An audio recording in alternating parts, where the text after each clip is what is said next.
अन्तरिक्षमा पुग्ने पहिलो जीवित प्राणीको रूपमा चिनिने लाइका कुकुरको बारे प्राय सबैलाई थाहा छ। यसकै कारणले पनि सम्पूर्ण मानव सभ्यताले सामान्य कुकुरभन्दा पनि लाइकालाई निकै आदर भावनाले हेर्ने गर्दछ।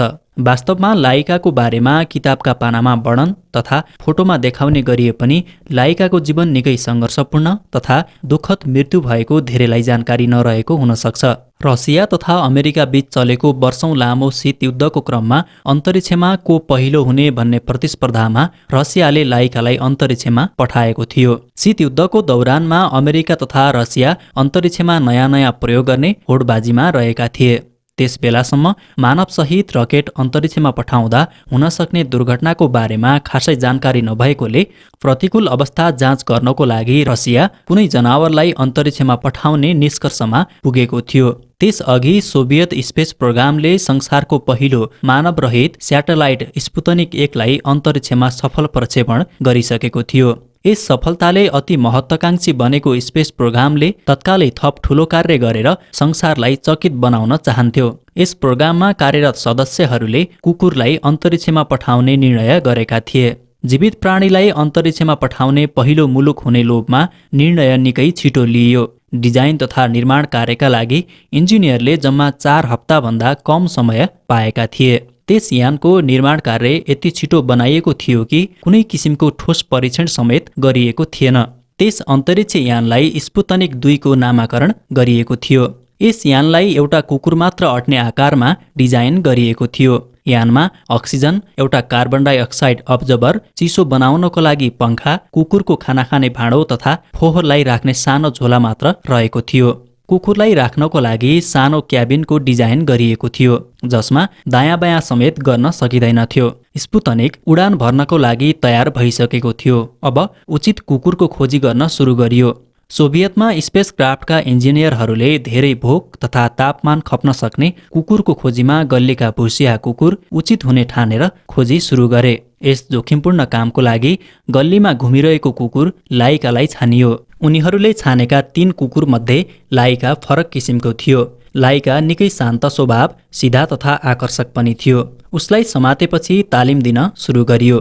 स्पुतनिक यानको क्याबिन निकै सानो भएकोले 20 दिनसम्म त्यस्तै सानो बक्समा लाइकालाई राखियो। कठिन तालिम पश्चात लाइकालाई अन्तरिक्षमा जानको लागि तयार गरियो।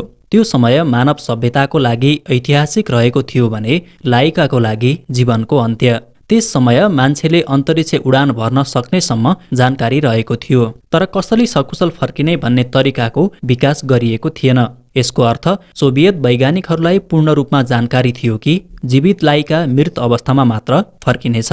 आफ्नो दुःखद मृत्युबाट अनभिज्ञ लाइकालाई अन्तरिक्ष पठाउनुभन्दा 1 दिन अगाडि स्पेसक्राफ्टका एक इन्जिनियरले घर लगेर आफ्नो बच्चासँग खेलाए। लाइकाको जीवनको अन्तिम समय चलिरहेको थियो र त्यसपछि लाइकालाई स्पुतनिक 2 को सानो क्याबिनमा राखियो। क्याबिनमा हलचल नगरोस् भनेर लाइकालाई सिक्रीले बाँधिएको थियो। अन्तरिक्ष यानको यात्राको अनुभव गराउनको लागि लाइकालाई 3 दिनसम्म खानाका साथ राखियो। अन्ततः 3 नोभेम्बर 1957 मा लाइकालाई मृत्युको मुखमा पठाइएको यानको क्याबिन बन्द गर्नुभन्दा पहिले एक टेक्निसियनले मृत्युको मुखमा जाँदै गरेको लाइकालाई अङ्गालो हालेर सुरक्षित यात्राको कामना गरे। लाइकालाई लिएर तीव्र गतिमा उडेको स्पुतनिक 2 ले अन्तरिक्षको उडान भर्यो, तर प्राविधिक गडबडीका कारण रकेटको केही अंश स्पुतनिक 2 बाट अलग हुन सकेन, जुन हुनै पर्थ्यो। यस कारणले लाइका क्याबिनको तापमान तीव्र गतिले बढ्न थाल्यो। उसको मुटुको धड्कन 103 देखि 240 सम्म पुग्यो। करिब 3 घण्टासम्म आफ्नो मृत्युसँग लाइका लडिरहेको थियो। क्याबिनको तापक्रम यति वृद्धि भयो कि करिब 5 घण्टा पश्चात लाइकाको बिनबाट कुनै किसिमको ट्रान्समिसन आएन र उसको दुःखद अन्त्य भयो। उसको मृत्यु भएको 162 दिनसम्म स्पुतनिक 2 अन्तरिक्षमा घुमिरह्यो, साथै 2500 पटक पृथ्वीको परिक्रमा गर्यो। त्यसपछि 14 अप्रिल 1958 मा लाइकाको मृत शरीरसँगै पृथ्वीको वायुमण्डलमा प्रवेश गरी जलेर खरानी भयो। लाइका अन्तरिक्षमा पुग्ने पहिलो कुकुर मात्र बनेन, अन्तरिक्षमै मर्न पाउने पहिलो कुकुर पनि बन्यो। उक्त कुकुरले अन्तरिक्षमा 1 हप्ता आरामसँग बिताएको दाबी तत्कालीन सोभियत सङ्घले गरे पनि सन् 2002मा सार्वजनिक भएको तथ्य अनुसार अन्तरिक्षमा पुगेको 7 घण्टाभित्रै अत्याधिक गर्मीका कारण उक्त कुकुरको मृत्यु भएको थियो। अन्तरिक्षमा मृत्यु भए तापनि लाइका विश्वमै हिरो बन्न सफल भयो। लाइकाले तत्कालीन अवस्थामा अन्तरिक्ष दौडमा रुसलाई अमेरिका भन्दा अगाडि राख्न समेत सहयोग गर्यो। सन् 1960मा रुसले पुनः 2वटा कुकुर, एउटा खरायो र केही माहुरीहरूलाई एकसाथ राखेर अन्तरिक्षमा रकेट पठाएको थियो। ती सबै जनावरलाई स्पेस सुट लगाइएको थियो। ती जोडी कुकुरको नाम बेल्का र स्ट्रेका थियो। अन्तरिक्षबाट पृथ्वीको 17 चक्कर लगाएपछि ती जनावर बोकेको अन्तरिक्ष यान पृथ्वीमा फर्कियो। उक्त यानमा रहेका जनावरहरूमध्ये ती जोडी कुकुर जीवितै थिए। अन्तरिक्षको यात्रा गरेर पृथ्वीमा जीवितै फर्किने पहिलो जनावर बन्न सफल भए बेल्का र स्ट्रेका। स्ट्रेकाले पृथ्वीमा फर्किएपछि जन्माएका बच्चाले विश्व राजनीतिमा अर्को कीर्तिमान कायम गरेको थियो। तत्कालीन सोभियत सङ्घले स्ट्रेकाको बच्चा पुसिन्का अमेरिकालाई उपहार दिएको थियो। पुसिन्कालाई उपहारको रूपमा सोभियत सङ्घले अमेरिकालाई दिएसँगै सोभियत सङ्घ र अमेरिका बीच तत्कालीन अवस्थामा रहेको तनाव केही कम भएको थियो।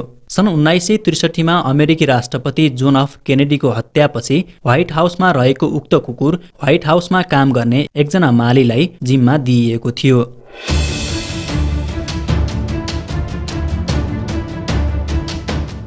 आजको श्रृङ्खला कस्तो लाग्यो कृपया कमेन्टमा बताउनुहोला। यदि राम्रो लाग्यो भने यस च्यानललाई सब्स्क्राइब गर्न नभुल्नुहोला र साथमा रहेको बेल आइकन पनि थिच्नुहोस् ताकि हामीले अपलोड गर्ने भिडियोको जानकारी सबैभन्दा पहिले तपाईलाई प्राप्त होस्। आगामी श्रृङ्खलामा अझै रोचक विषयहरू लिएर आउने बाचा गर्दै आजको श्रृङ्खलाबाट भने बिदा हुन्छौँ। नमस्कार।